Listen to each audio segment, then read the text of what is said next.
Está no ar o FrilaCast.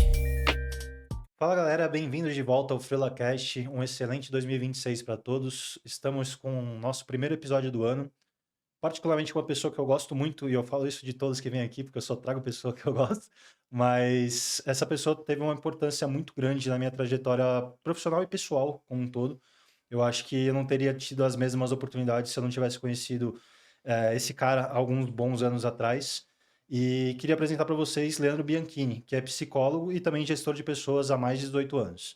Lê, seja muito bem-vindo, é um prazer ter você por aqui. Igualmente, eu estou bem feliz de você ter me convidado.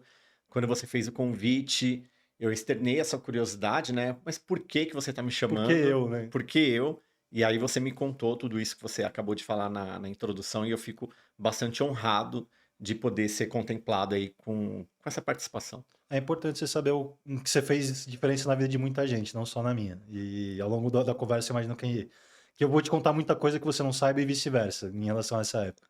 Mas assim, antes de chegar nessa etapa, vamos construir a tua trajetória até aqui, para a galera entender. Falei que você é psicólogo, você também é gestor de RH, mas como que isso começou? Você sempre quis essas áreas? Você preferia uma das duas áreas? Sempre foi teu sonho? Como que isso funcionou na tua vida quando você era criança? Na verdade, não. O RH ele veio como uma segunda opção, na verdade. Tá, Eu não sabia, até ter contato aí com um ambiente bem profissional, o que que eu poderia fazer enquanto carreira. Eu terminei o ensino médio e fui fazer minha primeira graduação, que foi a graduação em RH, depois de uns 3 ou 4 anos saído do ensino médio, tá. né. Trabalhei bastante e aí eu consegui ter uma concepção daquilo que eu queria fazer, E né. sempre foi a primeira escolha, o RH. Nunca. Quando eu era criança, na verdade, eu nem sabia que se chamava rádio e TV, mas eu queria rádio e TV, né. Tá. Eu fui descobrir que o nome daquilo que eu queria era rádio e TV, quando eu estava na oitava série, e uma colega de escola falou que queria fazer isso, né. Aliás, eu fico pensando, como que pessoas que estão na oitava série já ficam pensando na faculdade, né. Sim. Mas eu tinha essa colega que pensava nisso e ela falou comigo. E aí, na ocasião, eu pensei: "É isso mesmo que eu quero", por quê? Eu tinha um hábito, quando eu era criança, de pegar o jornal e ficar vendo a programação dos canais de TV, e eu achava aquilo muito curioso. Então, todos os dias eu abria jornal, na página que tinha a programação de todos os canais, e eu ficava olhando aquelas programações e tentando entender o que estava por trás. Por que que as programações eram montadas daquele jeito? Pra galera que não tem a nossa idade, antigamente, com os Incas, a gente tinha um jornalzinho para consultar o que que ia ter no guia da programação da TV. Exato. E eu ficava pensando assim, né, por que que esse canal monta, a programação desse jeito, sendo que esse outro canal monta desse jeito e tem mais Ibope, né. Sim. Será que esse outro canal não deveria fazer diferente? Então o que que eu pegava? Eu olhava a programação de todos os canais, eu montava um canal fictício e ia montando Tipo as um media offline programações. ali pro cara. Ficava brincando de fazer isso, né. E aí eu pensava: "Nossa, eu quero trabalhar fazendo isso", né, mexendo em programação. Não sei até hoje eu não sei, na verdade, quem é que faz esse tipo de coisa. Talvez seja o diretor geral de uma TV? Talvez tenha um pouco de dedo do pessoal de mídia da agência para influenciar, mas com certeza um diretor de programação lá dentro que controle isso. Pois é, então essa era a minha curiosidade, mas eu vim de um ambiente familiar que não explorava esse lado dos Tá, estudos, né. Então quando eu estava ali no ensino médio, eu não tinha noção nenhuma do que eu podia fazer, e o único caminho possível era ir para o Japão, que a maior parte dos meus familiares estavam ali, tá. e esse era o caminho, o destino esperado, né. Bom, quando foi mais ou menos 2005, eu estava no meu segundo emprego, eh uma amiga minha conseguiu esse emprego para mim, ela era professora de português para alguns chineses, era uma escola de idiomas e cuidava também da parte administrativa. Legal. E como eu já tinha uma bagagem administrativa, ela falou assim: "Por que que você não vai trabalhar lá no meu lugar?", né, ganhava mais, "e aí você não precisa ir para o Japão". Daí eu falei assim: "Ótimo, perfeito". E aí foi trabalhando nesse lugar que eu comecei a entender que eu precisava sair da informalidade, Tá. buscar um trabalho com um registro em carteira. Eu sei que hoje em dia muitas pessoas não valorizam CLT, mas é importante ainda. Eh, E naquela ocasião era mais importante ainda, né? Todo mundo que trabalhava sem um registro em carteira era considerado um profissional que estava num mercado que não era bom, né, para o futuro. Como eu era muito novo, eu tinha essa concepção, eu preciso conseguir um emprego CLT. Foi quando eu fiz como a maior parte dos paulistanos fazem: vai para o centro da cidade, distribui o currículo aí em diversas agências. Uma das agências me chamou e aí eu tive uma oportunidade para ingressar profissionalmente na TIM, Sim, Companhia Telefônica, né? Num polo que eles tinham recém-inaugurado em Santo André. legal. E aí foi trabalhando nesse polo, em contato com o ambiente mais profissional, que a área de treinamento me chamou a atenção. Em uma conversa com uma supervisora minha, eu perguntei: se eu quiser ir para a área de treinamento, o que que eu preciso fazer? Ela Treinamento da falou: equipe que estava atuando na TIM como um todo. isso. Tá. Aí ela me disse: para você ir para a área de treinamento, é bom você fazer faculdade de psicologia. Eu vou te emprestar um livro e aí você vê se você gosta. Ela me emprestou um livro, eu li assim as 15 primeiras páginas daquele livro, e eu fechei e já estava enxergando o mundo de um jeito diferente. Eu falei assim: nossa, a psicologia é incrível, ela realmente transforma o nosso olhar, é isso que eu quero estudar. Legal. Só que era muito caro na época. Isso antes ou depois da faculdade de RH? Faculdade de RH, ela nunca foi uma escolha, né? Foi a alternativa por eu não conseguir acessar a Entendi. faculdade de psicologia na época, Que porque era veio dessa muito vontade cara. da TIM. Isso. Aí eu fui para a faculdade de RH esperando encontrar psicologia na faculdade de RH, não encontrei, mas foi uma formação muito boa. Hoje em dia isso mudou, será? Com o que Faculdade exatamente? de RH trazendo psicologia como tema. Cara, pelo que eu acompanho, não tem mesmo, tá? As faculdades de RH, elas podem ter uma disciplina de psicologia organizacional, mas não é a mesma coisa, Vai do tá? profissional da empresa investir nisso por É. conta. E aí, ahn, nesse período, eu acessei a faculdade de RH e foi quando eu consegui a minha primeira oportunidade em recursos humanos mesmo, né? Foi muito bacana e foi o que me abriu portas e é o que faz eu ganhar dinheiro até hoje, digamos, né? Foi em razão da faculdade de RH que eu acabei te conhecendo também, né? Se eu não tivesse feito a faculdade de RH, eu não teria trilhado todo o caminho que eu trilhei até hoje. O resultado é muito positivo, mas nunca foi a primeira opção. Tanto que, quando eu comecei a fazer a faculdade de psicologia, eu compartilhei com os meus colegas de área na ocasião que eu não pretendia matar a faculdade de psicologia trabalhando em RH. Porque a psicologia ela é muito ampla e recursos humanos nem sempre te permite explorar todo o conhecimento que você adquire através da faculdade de psicologia, né? Perfeito. É claro que nos tempos atuais, até em razão do advento da pandemia, a psicologia ela está muito mais valorizada e explorada no mercado de trabalho, né? Então eu vejo um movimento positivo. Então aquele temor que eu tive no passado, hoje em dia não existe mais, porque eu entendo que a psicologia ela é aplicável sim na área de Sim. recursos humanos de forma até robusta. Não só principalmente, né, de recursos humanos, mas eu acho que muitas áreas, para não dizer todas, seria muito bem-vinda se as pessoas tivessem esse conhecimento extra. Tenho parceiros enormes ali que são advogados e tiveram a segunda aplicação em psicologia. Tem publicitários que também são psicólogos e isso ajuda muito como um todo o entendimento. Você não precisa necessariamente executar aquela segunda profissão, mas trazer ela como complemento da primeira.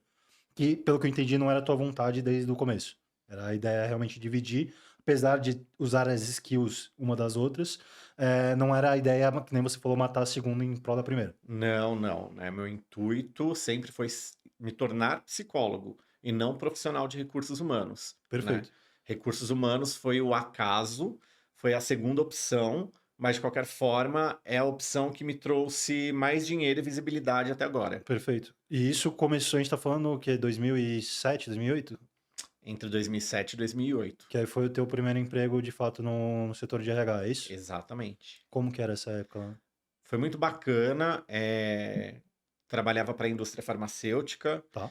e o meu objetivo ali na equipe era colaborar para montar equipes de propagandista médico O que que é um para... propagandista médico? O propagandista médico é o profissional que faz a publicidade de determinada linha de medicação Tá, para alguma especialidade para o médico. Então, ele literalmente visita médicos, apresenta a solução daquele laboratório e perfeito, faz a entendi. publicidade para que o médico consiga, então, a hora que for indicar algum tratamento, fazer uso de determinado laboratório. Numa época que, se eu não estou enganado, não tinha nem internet, né? Não era muito fácil você fazer essa Não. propaganda. Era bem difícil porque a contratação era em nível Brasil Tá? e só existia ali um site de recrutamento que era muito bom e bastante disseminado, né?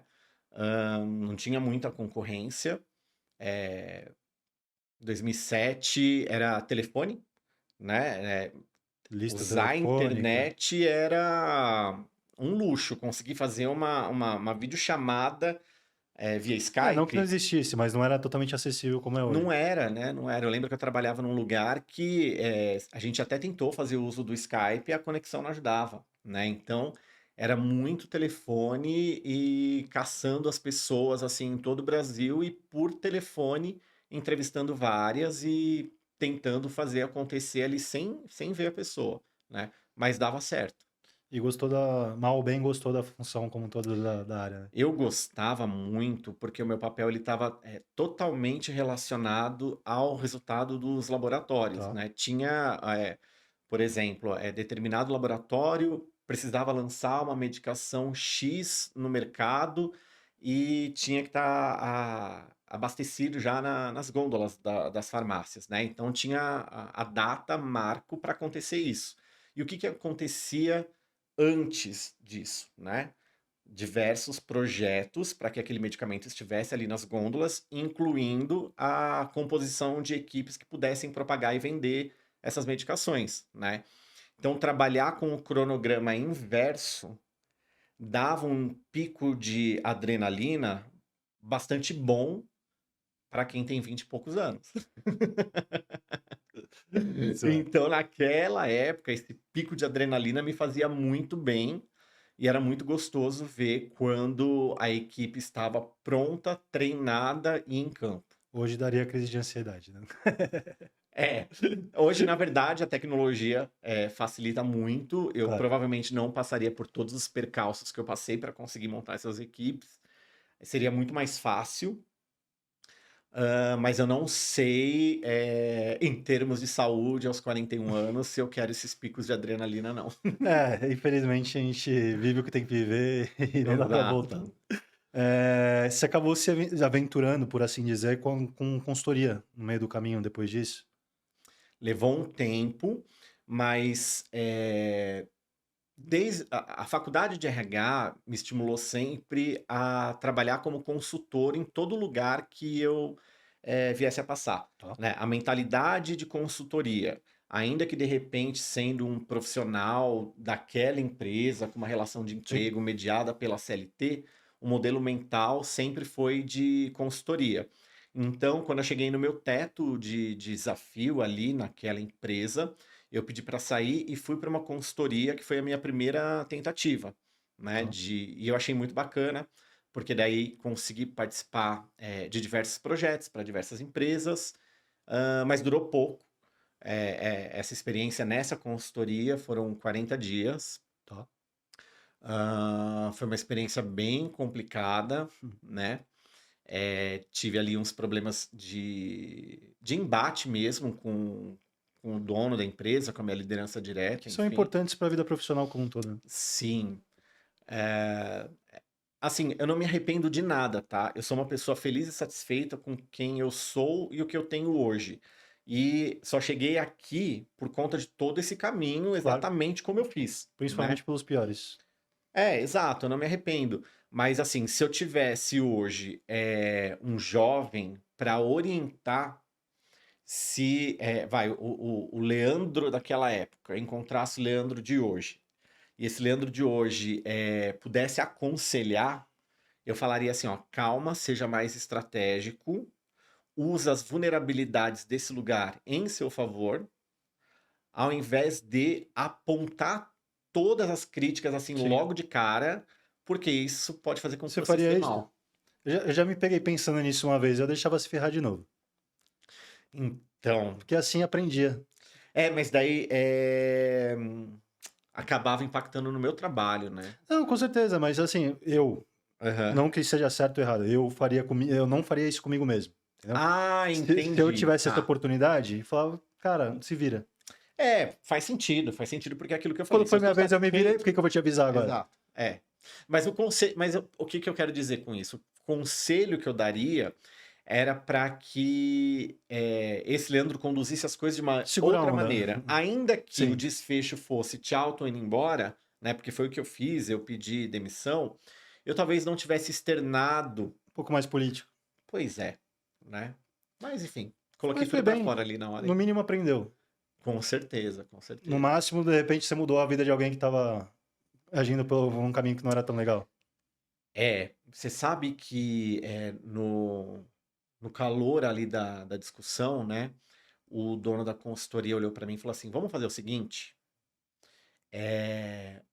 a partir de amanhã você responde diretamente para mim, não mais para a pessoa que me liderava, que era muito caótica e que causava os grandes problemas, enfim. E aí eu falei assim para ele, eu falei assim, não faz sentido, né, eu Claro. continuar aqui depois desse tipo de briga e discussão que a gente teve, que não foi nada profissional. Aí abriria uma exceção também que não faria bem para a cultura organizacional como um todo, de você pulando uma etapa de Exato, responder. imagina no dia seguinte a relação com esse Sim, líder que eu tinha, com né? certeza. Enfim, preferi correr o risco, sair de lá leve, e foi muito bacana, porque. Porque se não fosse isso, não tinha me conhecido.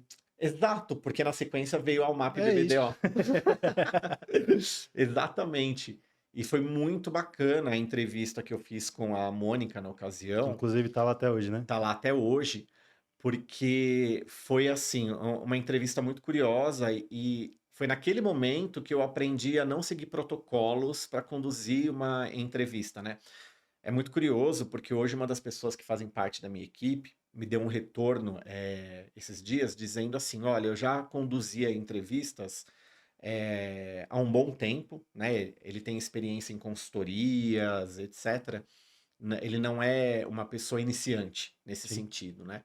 Mas ele me falou esses dias que me observando entrevistar, ele entendeu que ele não entrevistava antes, né? E aí um dos segredos que eu contei para ele, que eu não vou contar aqui, porque isso é nosso, muda todo o jogo. E quando que eu tive esse insight de como, na verdade, conduzir as conversas de entrevista, né, num processo seletivo? Quando eu tive essa conversa com a Mônica para entrar na MAP BBDO, né? E não que ela estivesse ali naquele momento aplicando alguma técnica, mas é porque os dois estavam numa situação tão complicada, né, que parece que a gente resolveu só conversar sobre a nossa situação naquele instante, e isso fez com que ela me escolhesse, né? Inclusive, Mônica, se estiver vendo isso, um beijo enorme pra você, viu? A gente gosta muito de você. Foi muito bacana. Faço aniversário no mesmo dia do esposo dela, se eu não me engano. Ou do filho. Agora não me recordo. É, Então, ela tinha acabado de entrar na UMAP, acho que ela só estava há um mês antes de eu chegar, Tá. né? E a pessoa que tinha contratado ela teve que sair da agência, não por iniciativa própria. E aí ela pegou assim a situação de uma forma bem complicada e eu entrei para substituir, na verdade, a Cíntia que tinha entrado em licença maternidade, era um contrato temporário, né? E a Mônica ali na hora da entrevista, ela me colocou todos os problemas que ela estava enfrentando naquele instante. Sim. E eu falei, quer saber? Eu acho que eu vou contar para ela toda a verdade, que eu vim Contar os de. meus também. Pois é, eu vou contar para ela de todo o sucesso que eu tive por 3 anos consecutivos lá na primeira empresa, né, no segmento farmacêutico, e vou contar como que foi essa consultoria que eu fiquei 40 dias, e eu vou trazer detalhes de qual foi a minha postura e o que que eu fiz que qualquer recrutador me eliminaria em qualquer processo seletivo se eu contasse a verdade. Mas eu falei, eu vou contar a verdade. Eu briguei com o dono, eu gritei com ele gritou comigo, foi a maior baixaria, mas eu sou um bom profissional, tá? Os 3 anos que eu passei nessa Cara, outra se já empresa. é uma pressão absurda pra gente que vai exercer qualquer que seja a função, passar por uma entrevista com o RH, eu imagino um RH sendo entrevistado por RH, sabe? Isso É é péssimo, pressão dupla. é péssimo, é péssimo. É um jogo ali, É, que né? você sabe o que você não pode fazer e ao mesmo tempo tenta forçar algumas coisas que o outro sabe que você tá fazendo por conta própria, sabe? Exato, só que aí que tá, eu nunca fui uma pessoa, que sentiu qualquer vontade de perder a autenticidade, Sim, sim. né? E aí eu falei assim: "Eu vou ser autêntico e vou falar a verdade". E aí trouxe todas as verdades para ela e a conclusão foi que entrei na UMAP, eles gostaram pra caramba de mim e eu fiquei acho que 3 anos, né, então um contrato que era temporário foi sendo renovado até as últimas, até eu ser efetivado, porque mesmo com o retorno da Cíntia, houve entendimento que eu deveria continuar lá, porque Sim. eu somava, de alguma forma, Que né. era uma escola gigante também, né? Sim, foi muito legal trabalhar lá, né, e muito engraçado, porque, publicidade, nunca tinha ouvido falar, né.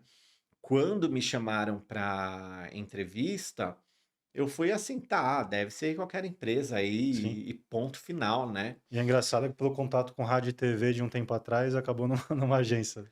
Pra você ver como eu nunca tinha parado para pensar nisso, olha Sim. só, né. Mas foi muito legal, trabalhar lá e sim, assim, o choque foi muito grande quando eu cheguei, porque o ano que eu entrei, se eu não me engano, a UMAP tinha ganhado vários prêmios em Cannes e teve uma festa. Você já estava lá nessa festa? Qual No delas? Hockey Club? Não, acho que foi no ano anterior. Eu entrei foi no Jequitimara. Tá. Então, aí eu já cheguei indo pra essa festa, né. Chato. Pois é. Não, na real, assim, não é tão bom porque você não conhece ninguém, né? Então, é uma puta festa, mas você fica meio que deslocado ali porque ainda é novo. Eu não fiquei deslocado. Você não tem esse perfil, eu Porque aí entendo. é que Eu tá. entendo. Eu trabalhei assim, ó, quadradinho dentro da indústria farmacêutica, que tem que ser perfeito, Tá? né. E aí depois eu fui pra Almap. Primeira eu acho que eu fui pra festa, eu devia ter 1 mês de Almap, assim, foi muito rápido, eu não me recordo bem, mas assim, eu estava há pouco tempo lá. Quando eu entrei na festa, e eu olhei toda aquela agitação, né, e as pessoas todas felizes, Sim. assim, sem serem quadradinhas, etcétera, eu na hora liguei pra minha irmã e falei assim: "Nossa, você não sabe o que eu tô vendo aqui nessa festa. É muito divertido. O pessoal é muito feliz, é muito desencanado, tá todo mundo celebrando assim. Que legal, eu tô gostando de estar aqui, Sim, né?" uma coisa genuína, né? Exato, né? E foi muito bom o período que eu estive lá, as pessoas que eu conheci, você. Foi muito bom ver a entrada de diversos estagiários que sonhavam em Sim. entrar na UMAP, né? O programa que tinha lá, em que a gente sempre convidava estudantes. Acho que, se eu me recordo bem, toda a última quinta-feira do mês a gente trazia estudantes de publicidade, comunicação de modo geral, e ali tinha um encontro com os gestores das áreas, com RH, enfim, a gente fazia um tour com os estudantes. Então, olhar aqueles estudantes encantados com a UMAP, né, e entendendo o que a UMAP representava ali, né, para o mercado publicitário e saber que eu fazia parte daquilo, foi muito importante para mim, foi muito bacana. Fora ações de clientes, umas coisas enormes que você fala, cara, isso realmente faz diferença, né? Eu tô fazendo parte disso. Exato, eu não tinha uma noção, né, de que quando um publicitário vê a sua campanha ali exposta, o sentimento de orgulho que ele tem, né? "Ó, fui eu que Sim, fiz, sim. eu estava lá na criação", E não é pelo né? prêmio, é por passar na televisão mesmo. Exato, exato. Né, então foi uma experiência muito bacana, foram 3 anos, né. E assim, até tenho. Eu contei aqui no último episódio uma história engraçada que eu tive no dia da entrevista, que não foi contigo, foi direto com o gestor da área, com a gestora, no caso, que foi a Marina. E eu cheguei coisa de 20, 30 minutos antes da entrevista. Tava realmente bem preparado ali, programado para dar certo. E primeiro tem aquele baque, né, de subir aquela escadaria da Rock Petróleo, tu olha assim, fala, nossa, que absurdo, que prédio gigante, né, tudo maravilhado. E você veio de qual cidade? Daqui de São Você Paulo é de São mesmo, Paulo. Você é. morou no interior, certo? Depois. Eu fui depois. Você vai entender agora retroativo o que eu entendia, o que eu vivi naquela época. Aham. De ser uma. Eu não sou do interior, mas eu sou do litoral. Então ainda é uma província comparada a São Paulo. Sim, Você não está acostumado a ver coisas tão grandiosas quanto um prédio que seja, um elevador, qualquer coisa do tipo. E, cara, dos 20, 30 minutos que eu cheguei antes, eu acabei convertendo em 10 minutos de atraso pra entrevista, porque eu não sabia onde apertar o botão do elevador. Aquele elevador lá. Eu tava contando isso no último episódio. Eu falei, cara, e foi aquilo que meio que me deu um start de ser um pouco mais proativo Aham. na minha comunicação como um todo. Porque eu poderia ter perguntado pra qualquer pessoa. Sim. Entrava e saía gente, entrou o Marcelo Serpa no elevador, eu suando de nervoso. E você já sabia quem ele era. Sabia, porque Tá. eu confesso que eu não, a UMAP não foi uma agência que eu conhecia desde o momento que eu Aham. entrei na faculdade. Por coincidência, um mês antes, alguma coisa assim, eu tive uma aula em Santos, que eu fazia faculdade em Santos, Aham. sobre as maiores agências do país. Aí nisso veio a UMAP, veio algumas outras e fiquei com a UMAP na cabeça. Aí tive essa oportunidade logo depois e já sabia muito sobre ela. Então eu sabia sobre Marcelo Serpa, Zé Madeira e tudo Tá. mais. Mas no final da história, depois de 20 minutos subindo e descendo o elevador, eu acabei com o zelador, que era muito querido, que eu não lembro o nome dele até Não, hoje, cara. Hamilton. Não era Hamilton, Não, o né? Hamilton ele ficava na Copa. Ah, é na Copa. Era um tiozinho de bigode. Ele é muito gente boa, eu queria lembrar Tá. o nome dele. É. Aí quando tava só eu e ele, eu falei, cara, desculpa a pergunta, mas como que faz pra ir no sétimo andar? Aí falou, não, vem aqui, apertou aqui o botão, porque nem de escada eu podia ir, porque não era conexo, né, os Sim. andares. Aí eu atrasei por causa disso. Eu cheguei cedo, mas assim, Mas, ó, se te conforta, mesmo eu sendo de São Paulo, a primeira vez que eu fui lá, eu achei o elevador super Não, a tecnológico. gente tá falando de quantos anos atrás? 15 anos atrás, pelo menos? É, foi em 2000 eu entrei lá em 2011, é. 15, É. fez 15 anos agora, vai fazer É. 15 anos agora. E uma outra história que eu não contei pra ninguém, em nenhum outro podcast, inclusive a minha social soube hoje vindo pra cá, depois que eu entrei, que aí eu tive o primeiro contato com o time de RH, te conheci, você tinha acabado de entrar também naquela época, não foi? É, eu entrei em 2011, em Eu março, também entrei em 2011, mas alguns meses foi em depois. julho, acho, alguma coisa assim, que eu lembro que eu tava de férias na Você faculdade. chegou todo engomadinho lá, Me inclusive. zoam até hoje, porque eu tava de Pullover. pullover, me zoam até hoje, cara. Eu fui de pullover, foi uma polo com uns botãozinhos aparecendo aqui e um pullover por cima. Mas é Um sol de curioso. 40 graus em São Paulo. Mas quando eu comecei a trabalhar lá, eu ainda usava as roupas que eu usava para a indústria farmacêutica. Então eu também era um estranho no ninho ali, porque eu chegava ali todo arrumadinho, camisa, calça social. Eu achei que todo mundo andava assim. Aham. Eu via todo mundo no jornal, sei lá, todo mundo se vestindo bem em São Paulo. Eu nunca tinha ido pra São Paulo. Falei, agora que eu tenho que ir. Depois eu fui perdendo peça de roupa, eu não usava quase nada. Camisa amassada. Só tinha, lógico, eu era um bom atendimento, então mantinha Aham. uma roupa apresentável para qualquer reunião de emergência. Sim. Mas no dia a dia era super tranquilo. E, assim, depois que a gente entrou, não vou nem reforçar, cara, que a gente realmente tinha um contato próximo. Eu gostava muito de você, me ajudou muito no começo. Mas uma coisa que me marcou muito é. Você lembra do kit de boas-vindas da UMAP? Sim, era uma caixa Com com todo o Havaiana, conteúdo de todos os Ruffles, clientes e tudo mais. E o meu não tinha chegado, porque era por levas. Né? Então por tinha conta galera. do número. Exato. Aí, pô, o seu vai ficar pra próxima leva. E eu, cara, todo dia eu te ligava. Falei, pô, pelo amor de Deus, chegou, não sei o quê, blá, blá, blá. Então eu queria te falar que eu guardei até hoje o kit que você me deu em mãos e eu trouxe pra Olha te só, mostrar. olha que Olha legal. como ele está hoje em dia. Isso aqui era o É o portfólio, não portfólio. era? Isso aí, puxa, pode puxar. Pra Caraca. galera que nunca viu isso na vida, todo mundo que entrava na UMAP como funcionário ganhava um kitzinho de Ó, boas-vindas. até arrepiei. Segura aqui. Entre outros produtos de todos os clientes, a gente recebia esse portfólio que tinha todas as melhores campanhas Que que a da UMAP já hora. fez para eles. Quem me deu isso foi o Leandro. E eu Que guardo até legal. hoje, foi um motivo de orgulho muito grande, cara, porque isso daí você não acha à venda, você não acha. Não. Nem os próprios funcionários guardam isso com frequência. E ele tem 15 anos hoje em dia. E será que hoje em dia recebem? Acho que não, né? Por conta de ser impresso. Hoje em dia Pode nada, até né? receber, mas não esse modelo, com certeza. É. Isso aí só quem Poxa, é da que nossa legal. época. E quando os estudantes iam lá, a gente entregava um desse também para eles. Eles ficavam maravilhados e com mais vontade de Eles trabalhar ganhavam ainda. também. Aham. Cara, isso aqui é muito foda.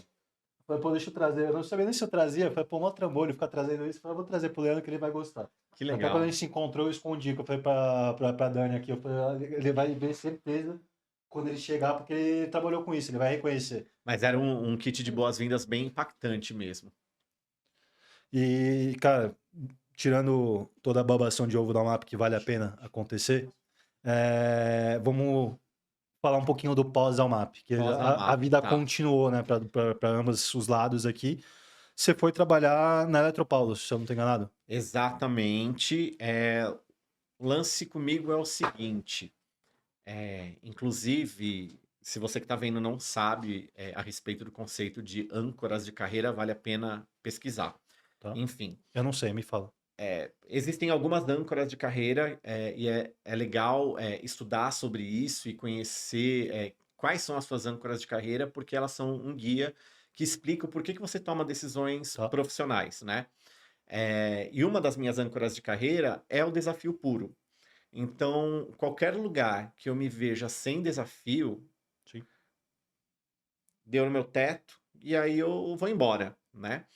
E ali na UMAP, para mim já não fazia mais sentido nenhum, e aí eu recebi uma ligação da Eletropaulo. Não era cobrando, né, dessa vez. Não. Olha só que coisa, a Eletropaulo, lembrei de uma coisa. A UMAP foi a minha primeira experiência com publicidade. A Eletropaulo foi a primeira experiência com um endomarketing muito forte, com uma, Tá. uma política de comunicação interna muito forte. Tanto a experiência na UMAP quanto a da Eletropaulo, eu carrego até hoje enquanto cliente. Então, por exemplo, hoje, enquanto cliente do setor de marketing da onde eu trabalho, eu acabo sendo um cliente bem chato por conta dessa experiência na Padrão de UMAP qualidade, sim. e com a Eletropaulo. Então, enfim, eu gosto de pontuar isso porque tudo se conecta, né? E como que a publicidade, eu carrego até hoje de alguma forma. Pratico mesmo lá na agência também. Exato, exato. Na Eletropaulo, foi uma experiência muito boa também, porque tem a questão do ego, né? Nossa, a Eletropaulo me chamou para trabalhar lá, faz parte de uma multinacional, né? Um prédio gigantesco. Só o RH tinha 80 pessoas, mais ou menos. Ali no andar em que eu estava, tinha um andar só do RH, o RH tinha umas 80 pessoas, né? Então, assim, sair de um RH de 5 pessoas para um RH de 80, né? Eu pensei, nossa, eu fui agraciado, digamos assim, né? E sou muito especial, fiquei com o ego lá em cima, né? Sim. Quando eu fui chamado para trabalhar na Eletropaulo, enfim. Mas eu não gostei, Tá. porque não atendia a essa âncora de carreira que é o desafio puro.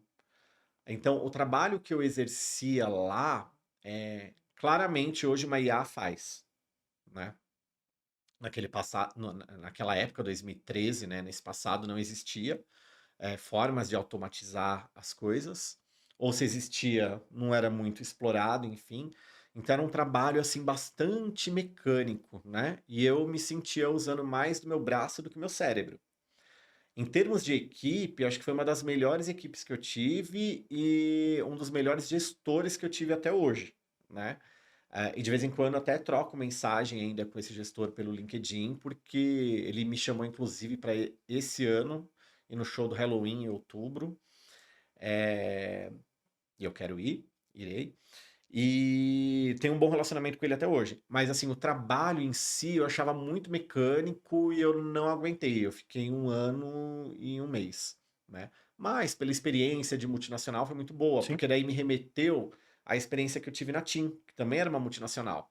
Então, em termos de organização de processos, Sim. sistemas, tudo muito bem amarrado, costurado, uma comunicação muito bem difundida, né? Porque, pelo menos a época que eu trabalhava na Eletropaulo, se eu não me engano, eram, sei lá, 6 mil pessoas faziam parte do ecossistema, né? Porque era Eletropaulo, na época era a AS Sul, a AS Tietê, era um conglomerado, né? Tinha umas 6 mil pessoas. E a equipe de comunicação interna conseguia disseminar todas as informações necessárias para todo mundo, na minha visão, com muita maestria, né? Então, E eu nem é posso uma equipe tão grande também, né? Pensando no número total de funcionários. Não era uma equipe grande, não. Sabe quantas pessoas faziam parte dessa equipe? Quanto? 3.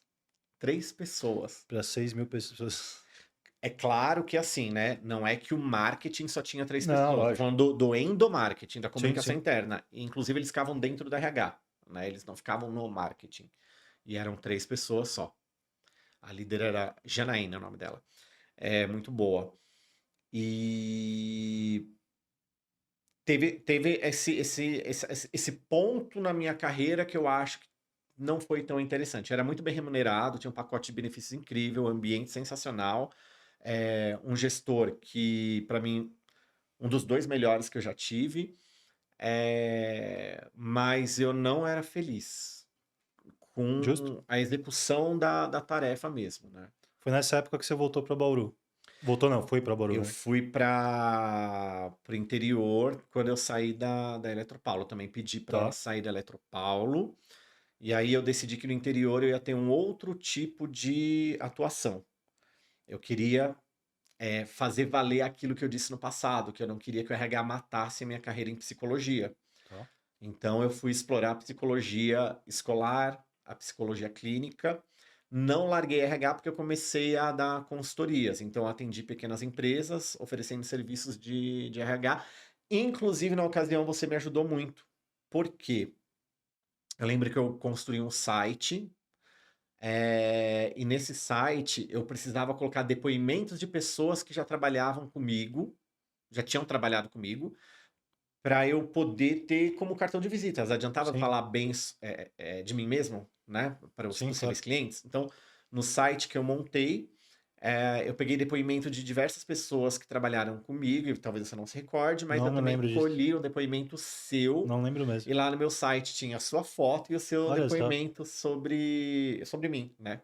Depois eu posso achar esse depoimento e eu te mando. Deve estar no meu Vamos drive. vamos inclusive fazer uma avaliação um para o outro no LinkedIn para rever esses depoimentos.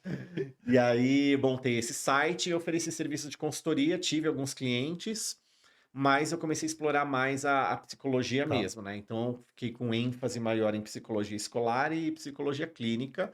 A tá. experiência em psicologia escolar foi sensacional, porque era muito curioso, assim, enquanto eu estava ali na escola, exercendo ali o trabalho tanto com as crianças quanto os adolescentes, como eu tinha essa bagagem corporativa, eu olhava para aquelas crianças e falava assim: "Cara, adulto e criança não são tão diferentes não". Ainda mais publicitário. Pois é. Tudo mimado.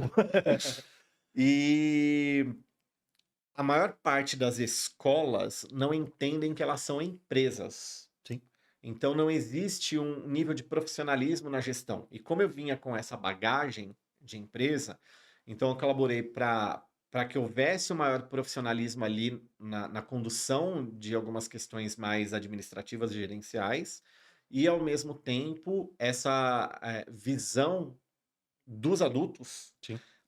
aplicada às crianças foi muito interessante, né, porque daí eu olhava e falava assim: "Poxa, lá nas empresas os adultos faziam parecido com essas crianças aqui", né, e eu ficava ali viajando, né. E foi muito curioso, porque em 2019, quando eu retorno para o mercado corporativo, para uma outra agência, quando eu comecei a trabalhar com os adultos, eu falava assim: "Cara, realmente igual às crianças", Sim. né. Então assim, Ficou 4 tem anos em psicologia como um todo? 4, psicologia 5 escolar anos. mais ou menos 4 anos. Inclusive, nesse retorno, desde 2017, na verdade, assim, desde 2017, quando perguntam para mim: "Com o que você trabalha?", eu falo: "Ah, eu trabalho de, observar, de mediar conflito, de falar, de conversar, de negociar", né. Meu trabalho hoje em dia é muito mais ouvir, observar e falar, né. E essa construção vem desde 2017, que eu comecei a perceber que eu acabava sendo contratado e mantido nos lugares que eu trabalhava por conta dessas contribuições. Então, se lá atrás, no comecinho da minha carreira, eu era visto como polêmico, né, a ponto de dar um problema como deu ali naquela consultoria, de querer opinar e falar, hoje em dia não, talvez seja o meu maior, valor, o que eu consigo agregar, né, é um trabalho muito voltado a essas mediações, a essa Sim, perfeito. escuta, a essa condução, né. E foi muito legal ter trabalhado com criança, porque daí voltando em 2019 para a agência, observando os adultos, eu falava igualzinho. E aí é impressionante, porque você chega para conversar com um adulto para mediar uma situação e de repente 2 colegas ali no ambiente não estão conseguindo colaborar, estão entrando em atrito. Quando eu vou conduzir uma conversa, era igualzinho quando eu conduzia quando a Maria Júlia tinha brigado com a Maria Francisca, Sim. né, na hora do recreio, 15 minutos ali, criança consegue fazer de tudo em 15 minutos. Consegue formar maiores laços que elas terão na vida, assim como as maiores inimizades em 15 minutos de recreio, né? E é muito interessante. Então, assim, hoje eu tenho certeza que eu não matei, o RH não matou a psicologia como eu temia lá no passado. Hoje em dia eu tenho certeza que a psicologia ela é bem forte, permeia todas as minhas ações, mesmo Sim. quando eu estou trabalhando em Não recursos só caminhar humanos. junto, mas também de forma independente, às vezes, né? Também independente, né? Aí eu tenho um outro trabalho, né, como neuropsicólogo. Eu atendo adultos e idosos. Tá? Ahn, Gosto disso porque, de novo, trabalhei com adulto, com criança e agora o foco estou enveredando para trabalhar com idosos, que é um tema que tem me interessado bastante. 2026, meus esforços de estudos estão voltados a compreender o cérebro do idoso e como trabalhar em diagnóstico e reabilitação, né? O que tem me chamado a atenção. Provavelmente com algumas patologias, posso chamar de patologia, Pode, sim. como o Alzheimer, de repente TDAH, alguma coisa do tipo. Sim, a aplicação de instrumentos para você identificar precocemente Ótimo. um possível diagnóstico, trabalho colaborativo com médicos psiquiatras, né? Então, a neuropsicologia foi uma paixão que surgiu ali em 2020. Tá? Investi, estudei, fiz uma pós-graduação e tenho atuado também paralelo ao RH em clínica, no atendimento a adultos e idosos. Então, adultos que não estão funcionando da melhor forma possível e vem prejuízo, seja nas relações, no trabalho, né? Além da questão afetiva e emocional, além daquilo que é da personalidade da pessoa, será que existe algo, né, cognitivo que esteja influenciando? Será que a gente está falando de uma pessoa que tem TDAH, autismo não diagnosticado?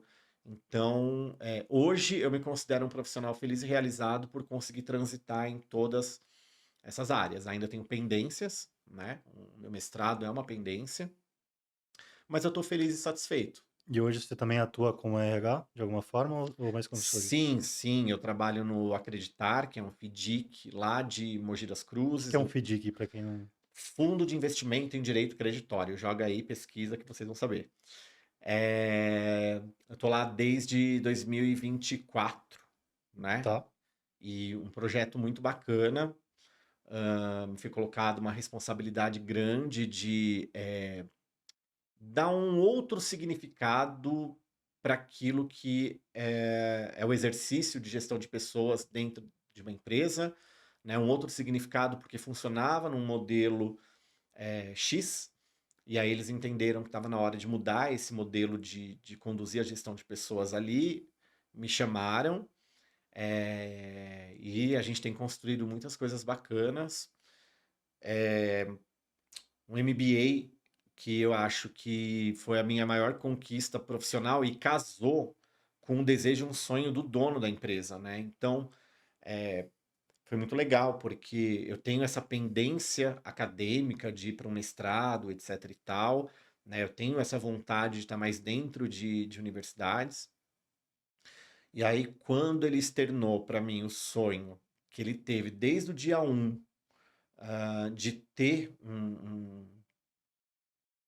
muita educação dentro do contexto da empresa e de uma maneira mais formal, ter um MBA próprio foi um dos insights que ele teve, uma das vontades, e aí casou com esse meu desejo de me envolver Sim. mais. E a gente conseguiu fazer isso, parceria com uma faculdade. Então, todas as pessoas que concluírem essa formação, que começou em outubro de 24, né? Então, são 2 anos de pós-graduação, porque a gente vai terminar no segundo semestre desse ano, a primeira turma. E aí ter lá meu nome como coordenador pedagógico no Sim, site do MEC, né, de um curso que eu estou ajudando a construir, para mim é uma conquista bem significativa. com certeza. É algo que mexe mais com o ego, né, saber que meu nome está lá como coordenador pedagógico de um curso, de uma pós-graduação que eu ajudei a criar lá no site do MEC. Mas se a gente vem para essa vida e não for para a gente deixar uma marca que seja, Não, né? e mais do que isso, é bom, o ego é bom nesses casos porque é um orgulho de algo que você está mudando vidas. Não é um ego por um prêmio que você ganhou, de qualquer que seja uma coisa que eu não vou desvalorizar também com qualquer exemplo Sim, que eu dei aqui, mas você está orgulhoso de uma coisa que você fez que vai mudar a vida de outras pessoas. Então, é um ego excelente que você tenha, né? Então, sou bom por causa disso. Não só porque eu ganhei alguma coisa ou qualquer mérito que seja, sabe? Então, acho que vale a pena. E uma coisa que falamos passado, falamos do presente, não dá para prever o futuro, mas você comentou uma coisa duas coisas na verdade que eu queria trazer, uma fora das câmeras e uma dentro da câmera. Primeira é que eu perguntei como que eu te apresentava, né? Se eu sim. posso chamar que você é psicólogo, você comentou que não, você pode falar, mas que você acredita que você não é, que você está, certo? É, o que eu acho que é importante na minha concepção das pessoas entenderem é que as profissões que nós exercemos é só mais um dos papéis que a gente tem na Sim. vida. E esse papel, ele pode terminar a qualquer momento por qualquer motivo que seja, né? Então é muito ruim quando as pessoas elas fusionam demais a identidade delas com a profissão que elas exercem, porque se em algum momento da vida elas não puderem exercer essa profissão por qualquer motivo que seja, elas podem adoecer. Então eu gosto de dizer que eu estou psicólogo, eu estou RH, eu estou neuropsicólogo, né? A profissão é só mais um detalhe importante, porque afinal de contas a gente paga nossos boletos porque a gente exerce uma Sim. profissão nessa configuração de mundo que a gente está, né? Mas é só mais uma coisa, É um entendeu? meio, né? Então na minha concepção, quando as pessoas elas vão se apresentar, elas não deveriam falar assim, ah, prazer, eu sou Roberto, eu sou médico, né? Ah, prazer, eu sou Luana advogada, né? Não, a profissão é uma condição, ela está ali, mas ela não pode te definir por completo, porque senão você pode ter sérios problemas depois, se você não puder exercer essa profissão, Perfeito. né? E a outra coisa que me chamou a atenção também foi quando a gente estava falando de dar conselhos para o seu eu do passado, Hum, que eu falei que eu não daria e tudo mais. Menos sobre a gente e mais sobre outras pessoas, até porque grande parte dos ouvintes que a gente tem hoje, lógico, a gente tem muito empresário, cliente, ex-cliente, possíveis futuros clientes, dono de empresa como um todo, tem publicitários, mas a gente tem uma cartela muito grande de estudantes ouvindo a gente. Inclusive, um ego que eu tenho, é um orgulho de ter um vínculo muito forte com a parte educacional como um legal. todo. E, em função disso, provavelmente a gente tem muita gente que queira ou seguir na parte de recursos humanos, ou na parte de psicologia, ou os dois. Uhum. Para ele, sim, queria saber qual que é o teu conselho para encurtar ou melhorar essa jornada, para ser um pouco mais, ou um pouco diferente do que você caminhou, né? Tentar abreviar os erros.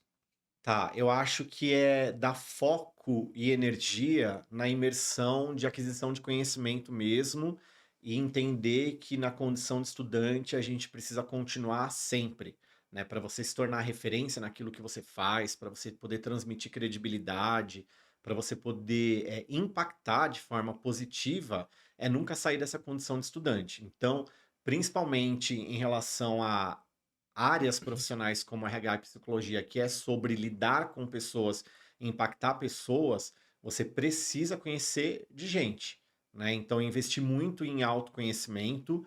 E eu não estou falando que é abraçar árvore, nem pisar em caco de vidro, não é sobre isso, né? É fazer uma imersão de fato, observar-se mais, olhar o outro com menos ênfase e dar bastante relevância a estudos, né, sobre comportamento humano. É o conselho que eu dou para qualquer profissional que queira ingressar e se manter, tanto na área de RH quanto psicologia, né? Um retorno para si, muita autoobservação e investimento pesado em estudo para sempre. Não tem como esgotar. Ah, perfeito. E se eu puder complementar, vi uma frase muito boa ontem, não é uma frase nova, mas me mexeu novamente, que é não nivelar o seu relógio com o de ninguém, né? Então, não é Exato. porque o seu momento não chegou ainda que você está atrasado. Então, Exato, isso adoece. Eu já adoeci por isso, né? A gente não falou sobre isso, mas eu tive depressão ali na transição Eletropaulo, interior, tá. né, Bauru, e porque eu estava ali acho que com uns 28 anos de idade, e lógico, né, não foi só em razão disso que eu deprimi, mas um dos gatilhos foi justamente começar a olhar para os lados, me comparar com os amigos da minha idade naquela época e pensar, poxa, para eles parece que está tudo tão fácil. Eu estou penando aqui, cheio de dívida, tendo que pagar faculdade, aluguel, né? E nessa comparação ferrenha, eu comecei a perder forças e esperança mesmo, Sim. né? E quando você tem a sua energia diminuída e uma visão de futuro mais pessimista, você já está no caminho para desenvolver ali uma depressão, se já não está, né? Eu demorei para perceber, mesmo sendo estudante de Isso que eu ia psicologia, eu falar, até demorei. psicólogos podem ter depressão, né? Porra! Escuta tanto problema dos outros. Mas é curioso, porque eu lia, eu estudava aquilo, estava acontecendo comigo e eu demorei para perceber, né? E um dos gatilhos é essa questão de se comparar. Então, Sim. realmente, nunca é bom se comparar. É bom você se comparar se você olhar aquela comparação como uma inspiração.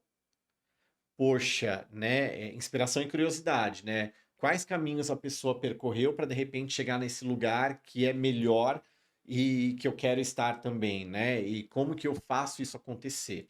Agora, se você olha com o olhar que eu tinha naquela ocasião, que é olhar e pensar, o mundo é injusto, vai ser muito difícil eu chegar ali, não vai dar certo, eu não tenho os mesmos recursos que eles. Quando você começa a enviesar por aí, é onde você cai.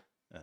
E ninguém vem te salvar, amigo. O Não. mundo não tá nem aí pra você. Se você não levantar, Exatamente, exatamente, exatamente. Todos os CNPJs que a gente entrega a nossa energia, eles continuam existindo independentemente de você. Então você realmente precisa se e priorizar. CPFs também, não só CNPJ. Exato, exato. Você sabe que, por falar em CPF e CNPJ, eu quero te fazer uma pergunta, Manda, que eu tenho uma curiosidade. Porque, assim, tô nervoso. quando eu falei que desde 2017 a minha configuração de posicionamento no mercado mudou, é, quando eu te falei do meu site, etc., foi porque ali atrás, né, eu decidi que eu queria trabalhar de forma mais independente, trabalhar sempre com essa visão de consultoria e impactar o máximo de vidas possíveis, enfim, CPFs e CNPJs, etc., né?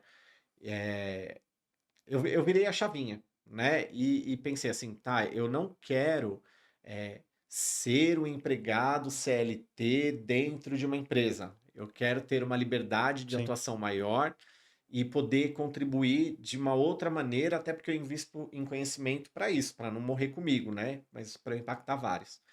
E você é, cedo decidiu que você seguiria por esse caminho e você tem hoje o grupo Freela, né?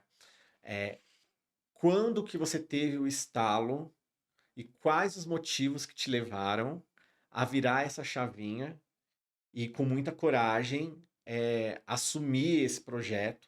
E quando eu digo com muita coragem, é porque pode parecer mais confortável você que já tinha um ótimo networking até sim. advindo da UMAP, continuar investindo em trabalhar em grandes agências, atender grandes contas, etc. Então, da onde vem esse incômodo de repente ter um trabalho mais autoral, com mais autonomia? Perfeito. Acho que eu nunca respondi isso. É, pode ser respondido de muitas formas, tá? Não é uma resposta simples. Vem muito de, primeiro, oportunidades, né? Não foi nem escolhas, fui obrigado a escolher alguns caminhos, não só de abrir empresa, mas de coisas que me obrigaram a abrir uma empresa ou não. É, mas também de pessoas, situações boas e ruins que foram moldando esse caminho que eu tô hoje. E, de novo, eu estou hoje, né? Que nem que você me disse, porque eu brinco muito sério com a minha equipe, que falei, cara, não teve um mês que eu não pensei em desistir e voltar pro CLT. Em Uhum. 10 anos de história, a gente completa 10 anos esse ano, não teve um mês que eu não pensei em procurar um emprego e voltar.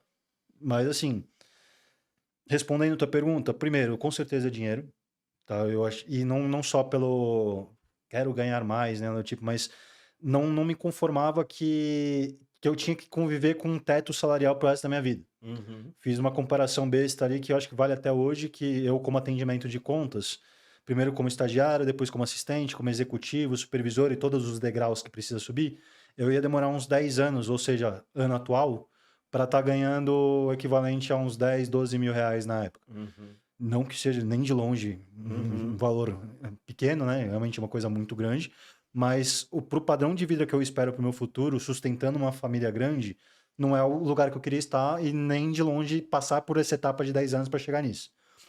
Então, limitação financeira era um fator, sempre foi um fator. E, assim, ser não um empresário, mas ser um profissional liberal te dá a oportunidade de ganhar muito mais a qualquer momento.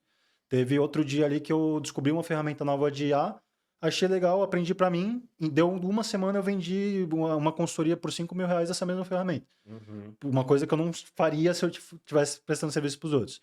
Mas tem um pouco da liberdade, acho que muito da liberdade, de não só, lógico, de coisas bestas, de você fazer o seu horário, de você acordar no horário que você tem que acordar, mas isso some um pouco dependendo das responsabilidades que você assume, né? Então não deixa de acordar Sim. cedo da mesma forma. Mas liberdade geográfica era um ponto. Então, como eu te falei, nasci em Santos, achei que minha vida ia ser toda em Santos, ou no máximo conseguir um emprego em São Paulo e ia ser o teto da minha vida. Mas gosto muito de viajar, gosto muito de conhecer o mundo, gosto muito de cultura, de arte, de tudo mais. E, de novo, por financeiro, mas também por liberdade de agenda, eu nunca ia poder ter a vida que eu quero de viajar o mundo, Aham. enfim, de trabalhando, né? Não só de férias. Mas passar um mês em algum lugar, passar um mês, sei lá, em Barcelona, trabalhando todos os dias e tendo dinheiro para pagar a minha equivalência lá. Não só de férias por uma semana na Disney, qualquer coisa do tipo. Isso não me atrai. Mas poder mudar o meu local de trabalho me atrai muito, sabe? E até tentei eu trabalhei na Ogilvy, na sequência da UMAP, tentei aplicar para algumas filiais que eles tinham em Buenos Aires, em Miami também, mas assim, nunca ia ser a primeira opção também, porque eu estava numa ordem de hierarquia diferente, né, como assistente. Você trouxe aí esse ponto desse projeto envolvendo IA que Tá? você tocou recentemente, e você estava falando sobre liberdade.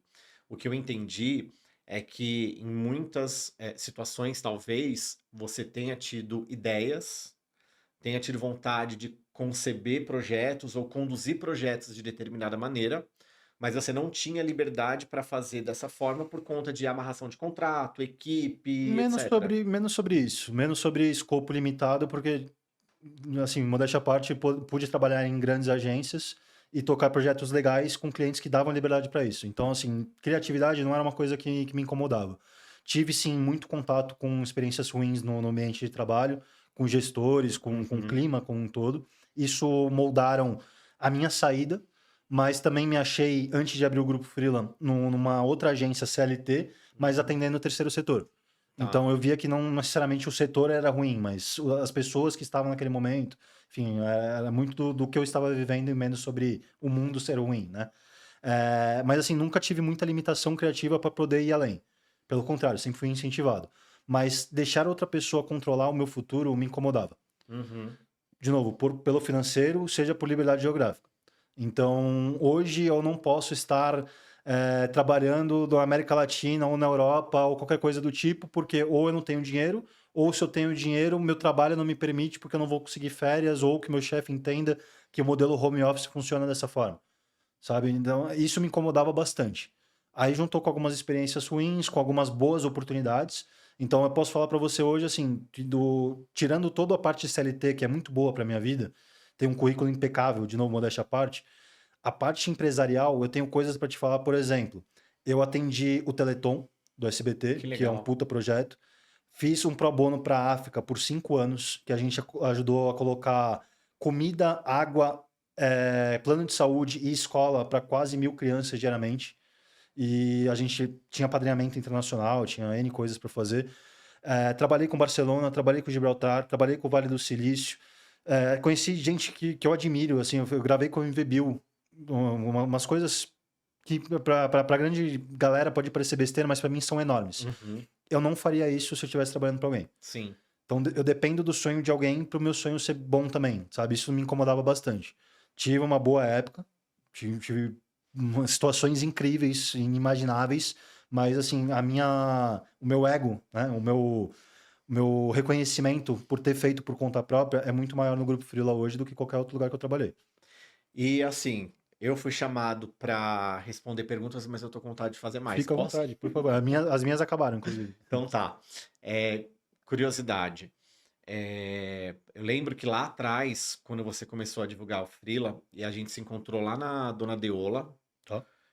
não sei se você vai se recordar, e aí você me contou sobre o grupo Freela e me falou sobre o seu intuito de conectar vários profissionais em projetos relevantes, etc. Depois de 10 anos, eu imagino que você deva estar conectado com muitos profissionais, Sim. né? Eu vejo, quando você se posiciona ali no LinkedIn, que você se posiciona com bastante autenticidade. E todas as vezes que eu leio alguma postagem sua, eu penso assim, caramba, ele é muito autêntico, né? Qual é o risco de ser tão autêntico, Hum. né? Com a responsabilidade que ele tem de conectar vários profissionais, porque eu fico pensando hoje, né? Os profissionais que você conecta aos projetos, eles, de alguma forma, chegam nesses projetos pelo grupo Freela. Sim. E você prega bastante pela autenticidade. Qual que é o limite, né? Se é que existe um, né? Em relação a esses profissionais que você conecta na relação com os seus clientes, né? Se de repente isso não pode ir contrário às suas premissas de grupo Freela, né? Essa é uma pergunta. E a outra é, hoje, como que o que você valoriza nos profissionais para você plugar no seu ecossistema e demandar projeto, né? Enfim, é isso. Perfeito. Bom, vou dividir a resposta em duas partes. A primeira é a equipe, a segunda clientes e tudo a ver que o posicionamento atrapalha ou ajuda, né? De equipe, apesar de parecer, há muitos anos, é muito difícil você contratar freelancer. Tem um monte. O que mais tem é gente prestando serviço por conta própria. Inclusive, alguns, tipo, social media, o que mais tá... Um boom no mercado de gente que ou faz muito bem ou que acha que faz muito bem. E beleza, né? A gente não pode brigar contra a concorrência, a gente só pode fazer melhor e esperar dar certo. Só que, assim, é muito difícil você achar alguém que realmente está apto a trabalhar freelance. Que tenha a responsabilidade, que tenha a competência e que não se perca no meio do caminho. Porque ela precisa entender que ela também é uma empresa. Ela está prestando um serviço para outra empresa, tá. Mas se ela investir em equipamentos, em conhecimento, em o que quer que seja, como um todo, ela vai ter um melhor dinamismo, tanto na minha quanto em outras empresas que ela presta serviço. Então, apesar de ter muitos contatos, são poucos e bons os que a gente escolhe para trabalhar com a gente. Tivemos equipes enormes, assim como tivemos equipes minúsculas. Então, assim, já trabalhei com equipes de 2 pessoas, eu e mais 2, atendendo, lógico, poucos clientes, mas já atendi equipe, quando a gente atendia a Europa, que, pô, não vou nem te falar em número, mas só a equipe custava 100 mil por mês. Então era realmente uma coisa muito grande. Mas assim, de novo, todos eles selecionados a dedo, depois de um processo quase que exaustivo ali de testes, né? Que eu não vou jogar uma bomba logo no começo de alguém que está chegando agora. Já joguei, porque por necessidade, por não ter outra pessoa, mas no cenário ideal, você vai passar um tempo com a gente, remunerado, vai ser contratado normalmente, mas vai ficar umas contas menores, que eu tenho um pouquinho mais de margem para erro, e entendendo um pouco mais do nosso dia a dia. Gostou, avançou, aqui toma as contas de verdade aqui, vamos crescer junto. Então, tem N exemplos ali de gente até que saiu recentemente, está comigo há 6, 7 anos. Que pô, eu achei que não ia ter outra vida sem essas pessoas. Aí, entrando um pouco mais no mérito de posicionamento, o Grupo Freela é o Bruno em posicionamento. Então, a gente sempre vai ter um posicionamento mais ácido, mais crítica dos problemas do mercado, da galera que vende produto pronto. Então, eu tenho pavor de fórmulas de lançamento, sabe? Coisas que realmente dão certo. Mas eu não acredito não que ela não dê certo, mas que existe uma fórmula mágica para todo mundo. Eu acredito na estratégia, no planejamento e principalmente você debruçar sobre aquele cliente que você atende, o problema que você tem que resolver e criar soluções que ainda não pensaram.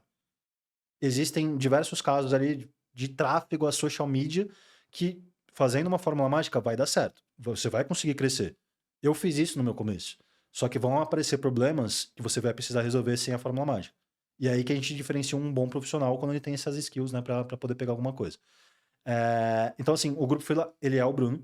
Sim. Sempre deve ser, até o momento que, quem sabe, me oferece um bom dinheiro no futuro, a ponto de eu vender a minha alma para alguém, tá aqui, beleza, faz se você quiser. Mas enquanto isso não acontece, é o Bruno, é ácido, é crítica e a gente não atende os clientes que a gente não quer atender. Então, eu já Então, eu acho passei. isso muito corajoso. Então, é um pouco de coragem e às vezes é um pouco de. Eu vou dizer, né, assim, a falta de necessidade ajuda. Sabe? Quando você tá um Tá. pouco mais. Menos precisando de grana, Sim. fica um pouco mais fácil. Mas já estive precisando muito pagar boletos e ao mesmo tempo Uhum. dispensei clientes que não estavam de acordo com o perfil. Uhum. Seja porque não reconheciam o trabalho, não reconheciam o serviço, não reconheciam a equipe, achavam que estava Uhum. pagando mais do que poderiam pagar. Já tive casos, cara, inúmeros casos, que eu faturei milhões para clientes em poucos meses e que me ofereceram metade do preço porque a agência do concorrente fazia. Eu Uhum. falei, cara, vai lá, tchau e bens. Fico sem comer, mas eu não mudo quem eu sou. Pelo menos não por um tempo. Até onde eu pude testar, eu aguento com a barriga vazia por um bom tempo. Aí, para concluir a resposta, é difícil mais ainda achar pessoas que estejam de acordo com esse perfil. Temos aqui um exemplo na plateia também da Dani, nossa social media, que tem N outros clientes por fora também, mas assim, a gente tem uma filosofia muito parecida. Não só de divulgação do lado profissional, mas também do pessoal. E eu falei para ela o quanto foi difícil, nos últimos 10 anos, achar uma equipe boa para cuidar da nossa comunicação. Uhum. Porque não entendia de fato o que é o nosso propósito. E atendia super bem outros clientes. E tudo bem, não serve pra gente, mas serve para os nossos clientes. Então, por muito tempo, a gente ficou com um gap de comunicação muito grande. Passei 30, 60 dias sem postar nada. Uhum. E eu prefiro, de novo, a Dani tá sabendo um pouco melhor hoje em dia, tá falando com a gente há uns bons meses já, mas eu prefiro ficar sem postar do que postar uma coisa que eu não concorde. E ela quer puxar minha orelha na maioria dos casos, né? Então, que a gente cria coisas, cria as ideias e não vai pro ar porque não era uma boa execução, uma boa execução, uma boa ideia como um todo. Então, eu só posto coisas que ou eu acho inteligente ou eu acho criativo. Uhum. É difícil? Fico sem vender por causa disso? Fico. Mas você nunca vai entrar na minha página e vai ver lá, fazemos site, fazemos redes sociais, fazemos campanhas criativas, tá aqui o nosso valor, Isso é verdade. entendeu? É. Nosso posicionamento é esse. Provavelmente eu venderia mais fazendo o Uhum. oposto? Venderia, com certeza. Só que a carga que vai vir com isso, e eu não digo só de serviço, eu digo de energia, de produção, de clientes que não te valorizam, eu já passei, eu não pretendo passar de novo. Entendeu? Então eu prefiro ter meus poucos e bons clientes.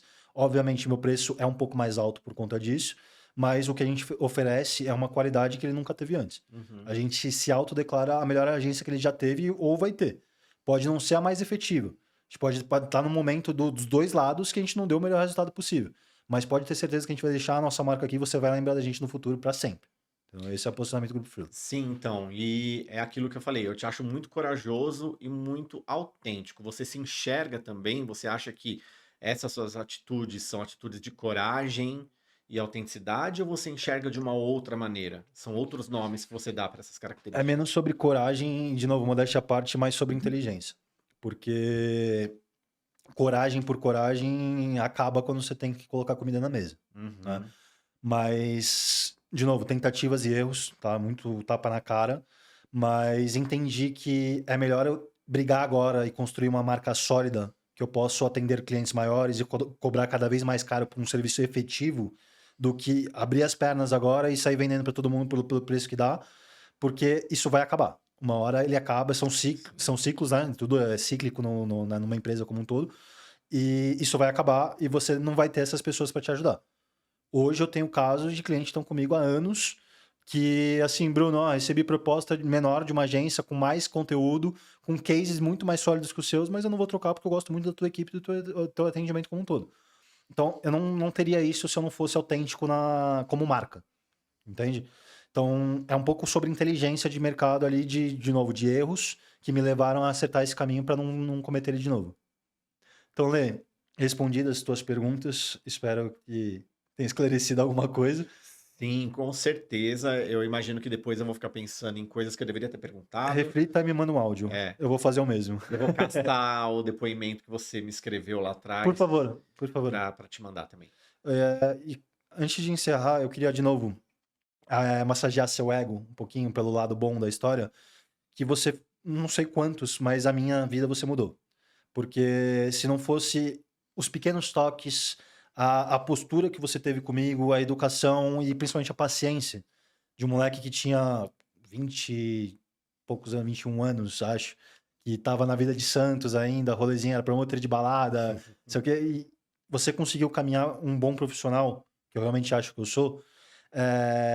Eu realmente acredito que você tenha feito isso com muita gente na sua vida, na trajetória em diferentes empresas.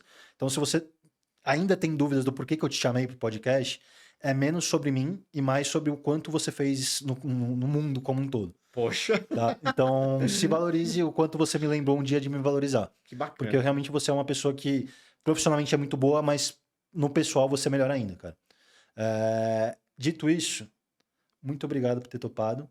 Chegamos ao fim de mais um episódio e é um prazer. Sempre é um prazer falar com você e ter você por aqui. Igualmente, fiquei bem feliz, passou rápido, né? Foi uma conversa mesmo, aí a gente Sim. teve várias trocas e foi muito bom.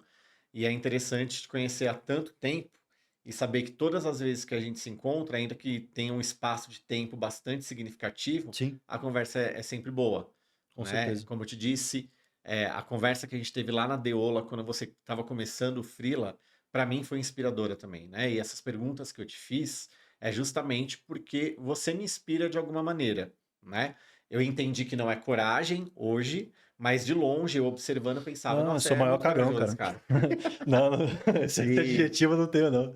e é isso, assim, você também me inspira, essas perguntas que eu te fiz, elas têm também como pano de fundo, e eu, quando que eu vou ter a iniciativa de me assumir da maneira como você se assumiu, A né? jornada do seu herói, né? Exato, talvez eu esteja demorando. E você, seguidor? Quando vai assumir a sua? Muito obrigado. Fiquem com a vinheta, pessoal. Esse foi mais um FreelaCast.